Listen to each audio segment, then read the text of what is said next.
সবাইকে জানাই পবিত্র জুমার দিনের জুম্মা মুবারক। তো আজকে আমার সাথে আছে হৃদয় কাকা আর ওমর। আমরা একসাথে প্রতিদিনই শুক্রবার হলে নামাজ পড়তে বের হই। আসলে জুমার দিনটা আমার কাছে সবসময় আলাদা লাগে, কেননা এই দিনে মনে হয় এক অদ্ভুত শান্তি কাজ করে। চারপাশটা যেমন নীরব থাকে, একরকম আলোয় ভরা, আর ভেতরে ভেতরে একটা ঈদের মতো আমেজ পাওয়া যায়। মসজিদের সামনে এসে দেখি কেউ রাস্তার উপর নামাজের ব্যবস্থা করছে আর কেউ ভেতরে। তো আমরা যেহেতু যাই নামাজ নিয়ে আসি নাই, তাই আমরাও ভেতরে চলে গেলাম। ঢাকা শহরের মসজিদগুলোর এমন এক অবস্থা, অন্যান্য দিন আপনি একতলা পুরা মানুষ না পেলেও শুক্রবারের যদি কোনোভাবে একটু দেরি হয়ে যায়, তাহলে রাস্তায়ও জায়গা পাওয়া সম্ভব না। আসলে এটাতেই বোঝা যায় মানুষ কতটা গুরুত্ব দিয়ে জুমার নামাজে ছুটে আসে। চারপাশে শুধু মানুষ আর মানুষ, সবাই একসাথে দাঁড়িয়ে যাচ্ছে এক কাতারে, এক স্রোতে।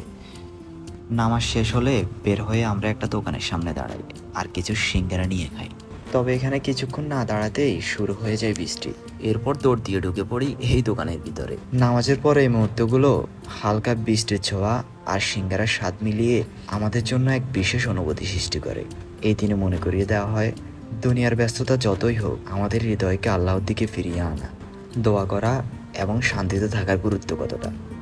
তো আজকের ভিডিও এই পর্যন্তই। ভালো থাকবেন, সুস্থ থাকবেন আর আমার জন্য দোয়া করবেন।